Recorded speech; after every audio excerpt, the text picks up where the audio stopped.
Hello guys, welcome to our very first practical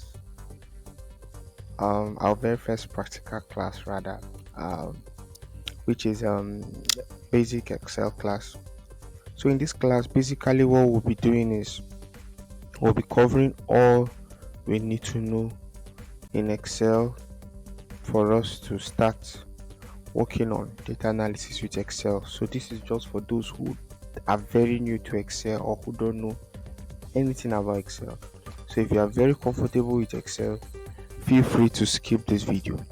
But if you are new to Excel, then just hang in while I just take you through the things you will need during the course for Excel. Remember, Excel is very broad, and I say we have a full course on Excel. If you are interested, just indicate with us. But for this course, what I'm just going to take you through is just the general knowledge of the basics of Excel, so that by the time we start the data analysis, you will find your way around it. So let's start straight ahead with the overview of Excel, like this interface here. What actually is here? The first thing we have here is our title bar. Yeah, our title bar. Then we have our menu bar or tabs: file tab, home tab, insert tab, draw tab, page layout tab, formula tab, data tab, review tab, view tab, developer tab, programmers help tab, and all that. Now, I mean, if you notice, as I'm clicking the tab, the ribbons are changing. Now that is the ribbon bar. This over here is our ribbon bar. This is our name box, and this is our formula bar. Now each cell in Excel has a name. Are you seeing? The name box is changing from A1 now. It's on B2 now. It's on C3. Why? Because each cell has a name. So what is showing you there is the name of that cell that is currently active. We call it any cell where your cursor is called the active cell. Any cell where your cursor is called the active cell. So now let's continue. So from here, um we have our columns and our rows. So columns are labeled with alphabet, and they span down to XDF, if I'm correct, and these rows span down to a million plus. So the combination of a row and a column gives birth to a cell, which we can see the address over here. Now this formula bar tells us what is active in a cell. For instance, if I write 8 here, 9, I see that that's exactly what we have in the formula bar. Here is empty. If I come back here, this formula bar will show me 89. When we start writing formulas, you will notice that the formula bar also tells us if there's a formula there, it's going to display the formula. Don't worry, we're going to do that shortly.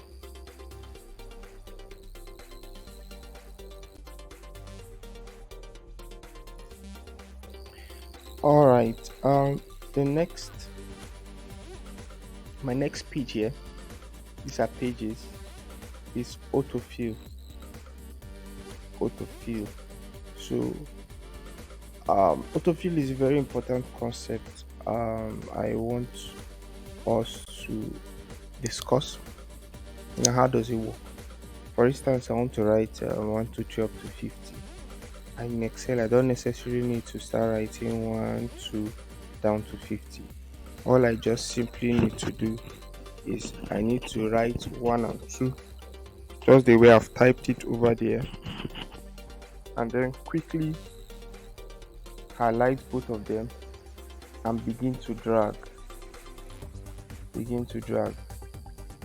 down to 50. Now there's no magic that happened there. I can also do this. I can also say 2 4, highlight both of them, and then begin to drag. Are you seeing that it's following the pattern? Here it was 1 2, here it's doing 2 4 6 8 down 12. And notice how I'm dragging it. I have to take it to this right corner, wait for it to be tilted dark black, and then begin to drag. Then if I drag it down to where this one stops, you'll notice that I have 100 here. So this is the concept, basically the concept of autofill. Also, autofill can also be done for things like days of the week. And autofill this, and I'll have the remaining days of the week. And I guess you already can assume that it will also work for months. So whether it's full or short, it will still work. So sorry for that. So this is basically how autofill works. It also works vertically. If I put test 1,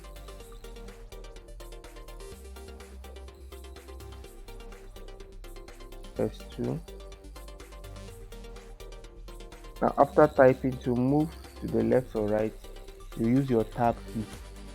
But if you want to move downward, after typing on the cell, use your enter key. So that's just a shortcut so that you can be aware. So I have test 1, test 2, test 3, test 5 down to test 6.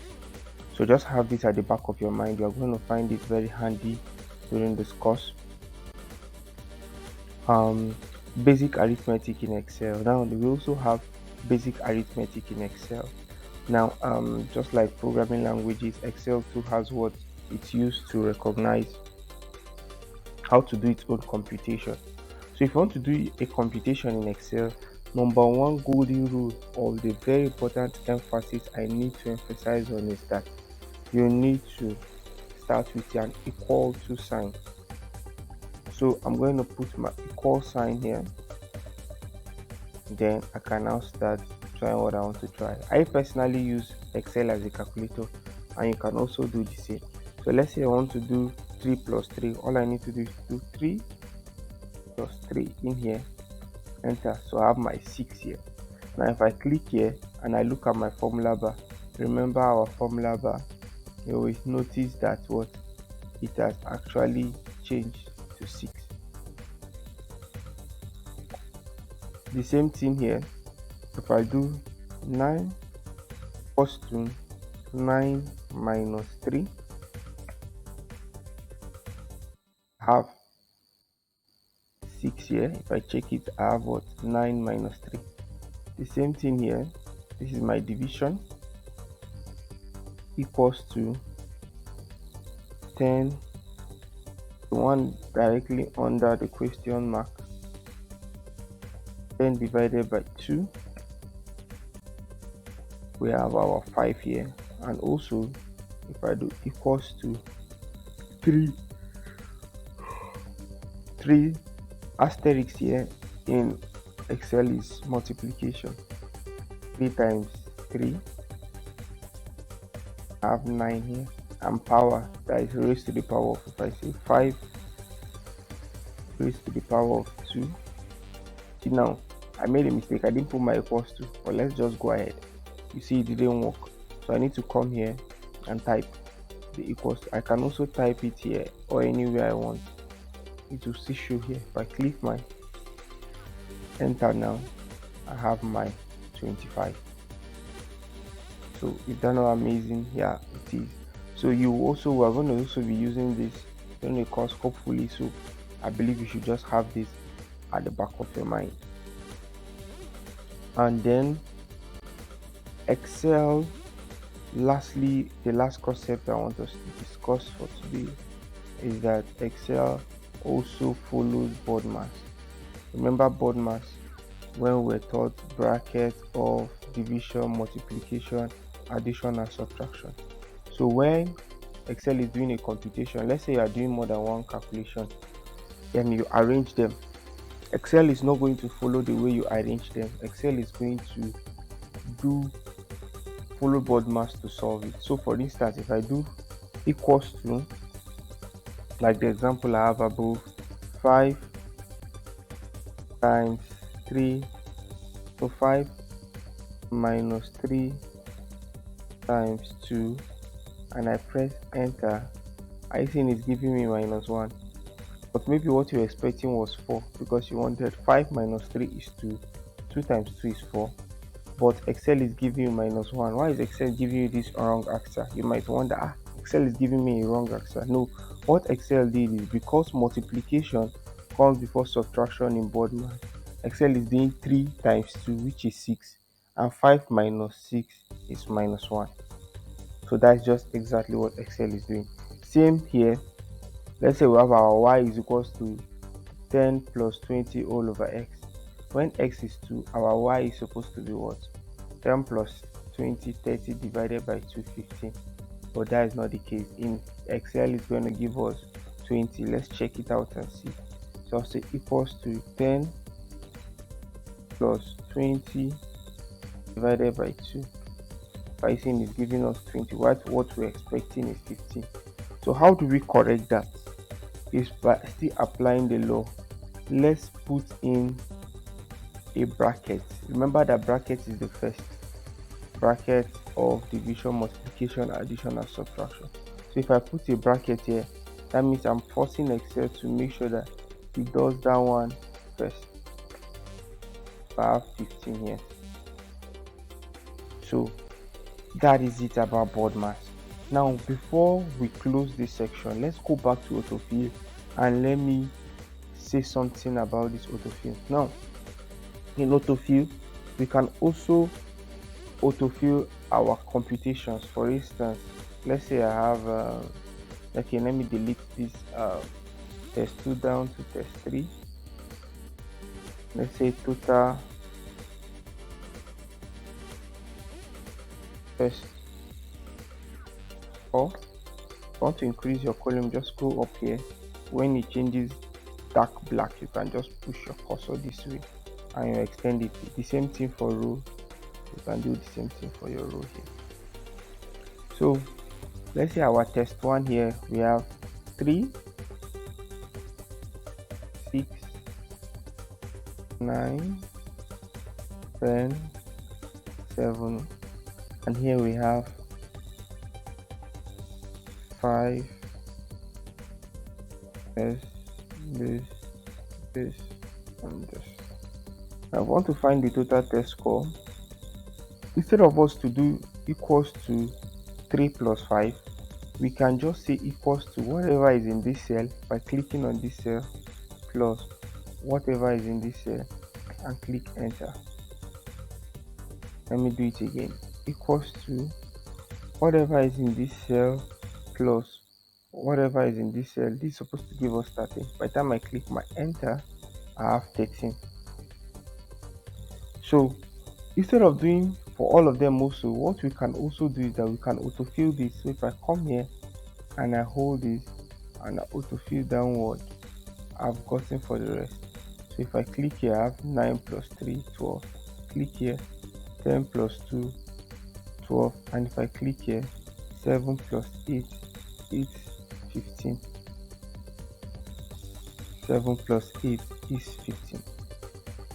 So that is basically what we will be doing for today. Okay, and let me mention something also. While autofilling, if you notice, the AI in Excel is assuming that okay, for this cell is these 2 things you want to do, for this one is these 2 things you want to do, and for this one is these 2 things you want to do. Now the good thing about this, first of all, is that if I correct this score, let me say the student comes back and say I didn't get 3, I actually got 7. Correct it automatically, this score is going to be corrected. Sorry, I wanted to put 7, not 73. So automatically it's corrected. Alright, so the one I wanted to mention, I'm just mentioning it. If you don't catch it, no problem, but if you're able to get it, fine. If let me say we are given a bonus score of 10 marks,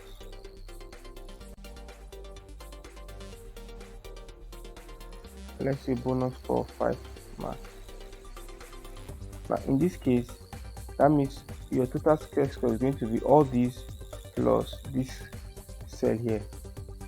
Now by the time I click enter and autofill downward.